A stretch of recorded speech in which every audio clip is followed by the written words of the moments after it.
കേരളത്തിന്റെ രാഷ്ട്രീയ ചരിത്രത്തിൽ തിരഞ്ഞെടുപ്പുകൾ എന്നും ആവേശകരമാണ്. എന്നാൽ വരാനിരിക്കുന്ന നിയമസഭാ തെരഞ്ഞെടുപ്പിന് മുന്നോടിയായി കേരളം സാക്ഷ്യം വഹിക്കുന്നത് മുൻപത്തേക്കാൾ ശക്തമായ ഒരു ഡിജിറ്റൽ യുദ്ധത്തിനാണ്. ചുവരുകളിൽ പതിക്കുന്ന പോസ്റ്ററുകളെക്കാളും തെരുവുകളിൽ മുഴങ്ങുന്ന മുദ്രാവാക്യങ്ങളെക്കാളും ഇന്ന് വോട്ടർമാരെ സ്വാധീനിക്കുന്നത് സ്മാർട്ട് ഫോൺ സ്ക്രീനുകളിലെ ക്യാമ്പയിനുകളാണ്. LDFും UDFും പരസ്പരം വിരൽ ചൂണ്ടിക്കൊണ്ട് സൈബർ ലോകത്ത് നടത്തുന്ന ഈ പോരാട്ടം ഇപ്പോൾ അതിന്റെ പാരമ്യത്തിലെത്തിയിരിക്കുന്നു. ഭരണ നേട്ടങ്ങൾ വിളിച്ചു പറയുന്നതിനേക്കാൾ ഉപരിയായി എതിരാളികളുടെ ഭരണകാലത്തെ വീഴ്ചകളും അഴിമതികളും ജനമധ്യത്തിൽ എത്തിച്ച് അവരെ പ്രതിരോധത്തിലാക്കുക എന്ന തന്ത്രമാണ് ഇരു മുന്നണികളും പയറ്റുന്നത്. കൊടുത്താൽ കൊല്ലത്തും കിട്ടുമെന്ന ചൊല്ലിനെ അന്വർത്ഥമാക്കുന്ന രീതിയിലാണ് ഓരോ നീക്കങ്ങളും.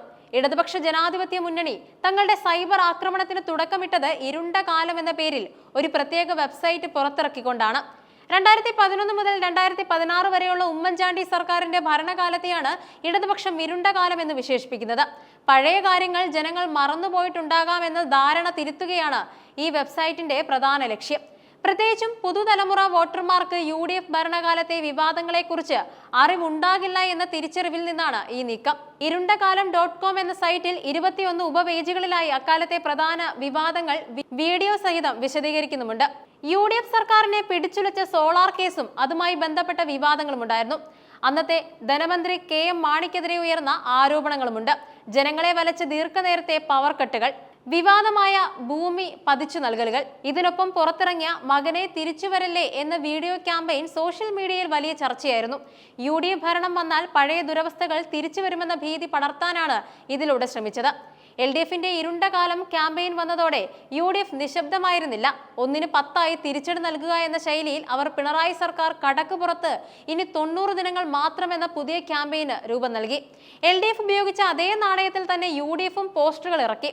പിണറായി വിജയൻ സർക്കാരിലെ മന്ത്രിമാരുടെയും പ്രമുഖ നേതാക്കളുടെയും ചിത്രങ്ങൾ വെച്ച് ഓരോ അഴിമതിയും വീഴ്ചയും അവർ എണ്ണി എണ്ണി പറഞ്ഞു. മകനെ മടങ്ങി വരരുത് എന്ന ശീർഷകത്തിൽ പിണറായി വിജയന്റെ ചിത്രം നൽകി പ്രളയ ഫണ്ട് തട്ടിപ്പും ലഹരി മാഫിയയുടെ കടന്നുകയറ്റവും ആരോപിച്ചു. കോവിഡ് കാലത്തെ പർച്ചേസുകളിൽ കൊള്ള നടന്നുവെന്നാരോപിച്ച് മകളെ തിരിച്ചുവരില്ലേ എന്ന പോസ്റ്ററിൽ KK ശൈലജയ്ക്കെതിരെയും പോസ്റ്ററുകൾ ഉണ്ടായി.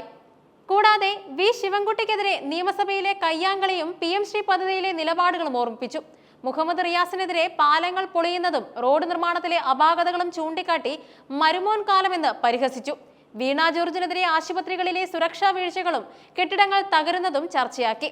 നവകേരള സദസ് പോലുള്ള സർക്കാർ പരിപാടികൾക്കെതിരെ കോടതികളിൽ നിന്നുമുണ്ടായ പരാമർശങ്ങൾ ജനവികാരമായി മാറ്റാൻ UDF അവരുടെ വെബ്സൈറ്റിലൂടെ സൗകര്യവും ഒരുക്കി. ഭരണവിരുദ്ധ വികാരം വോട്ടാക്കി മാറ്റാനുള്ള എല്ലാ പഴുതുകളും അവർ ഇതിലൂടെ നോക്കുന്നുണ്ട്. ഇരു മുന്നണികളും തങ്ങളുടെ IT സെല്ലുകളെ കൃത്യമായി വിന്യസിച്ചാണ് ഈ പോരാട്ടം നയിക്കുന്നത്.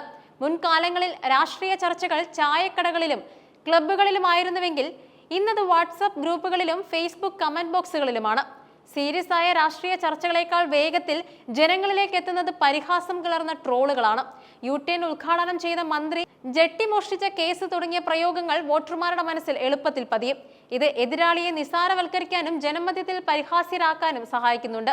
സോഷ്യൽ മീഡിയയിലെ ഈ പോരാട്ടം രാഷ്ട്രീയ അണികളെ ആവേശം കൊള്ളിക്കുന്നുണ്ടെങ്കിലും നിഷ്പക്ഷ വോട്ടർമാരെ ഇത് എങ്ങനെ സ്വാധീനിക്കുന്നു എന്നത് ഗൗരവകരമായ കാര്യമാണ്. അഴിമതിയും വികസനവും ഒരുപോലെ ചർച്ചയാകുമ്പോൾ ആരുടെ വാദങ്ങളാണ് കൂടുതൽ വിശ്വസനീയമെന്ന് ജനങ്ങൾ തീരുമാനിക്കും. രണ്ട് മുന്നണികളും തങ്ങൾ ചെയ്ത വികസന പ്രവർത്തനങ്ങൾ നിരത്തുന്നതിനേക്കാൾ കൂടുതൽ സമയം എതിരാളിയെ തോൽപ്പിക്കാൻ ഉപയോഗിക്കുന്നു എന്നതാണ് ഇത്തവണത്തെ പ്രത്യേകത. കഴിഞ്ഞ 2 തവണത്തെ ഭരണത്തിൽ വലിയ വികസനങ്ങൾ നടന്നുവെന്നും എന്നാൽ UDF കാലം അഴിമതിയുടെയും കെടുകാര്യസ്ഥതയുടെയും കാലമായിരുന്നുവെന്നും അവർ പറയുന്നുണ്ട്. ജനക്ഷേമ പദ്ധതികൾ മുടങ്ങാതിരിക്കാൻ LDF തുടരണമെന്നാണ് അവരുടെ നിലപാട്. ഭരണഘടനാ സ്ഥാപനങ്ങളെ പിണറായി സർക്കാർ തകർക്കുന്നുവെന്നും അഴിമതികൾ താഴെത്തട്ടിൽ വരെ പടർന്നിരിക്കുന്നുവെന്നുമാണ് UDF ആരോപിക്കുന്നത്. കേന്ദ്ര സർക്കാരിന്റെ പല പദ്ധതികളും പേരുമാറ്റി അവതരിപ്പിക്കുന്നുവെന്നും അവർ കുറ്റപ്പെടുത്തുന്നുണ്ട്.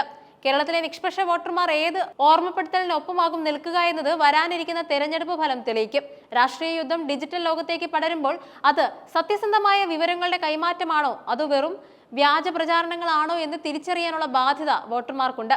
ഇരു മുന്നണികളും സൈബർ ആയുധങ്ങൾ മൂർച്ച കൂട്ടുമ്പോൾ കേരളം ഒരു വലിയ രാഷ്ട്രീയ മാറ്റത്തിനാണോ അതോ ഭരണ തുടർച്ചയ്ക്കാണോ സാക്ഷ്യം വഹിക്കുക എന്നത് കാത്തിരുന്ന് കാണേണ്ടതാണ്. വോട്ടർമാരുടെ വിരൽത്തുമ്പിലെ തീരുമാനം കേരളത്തിന്റെ ഭാവി നിശ്ചയിക്കും.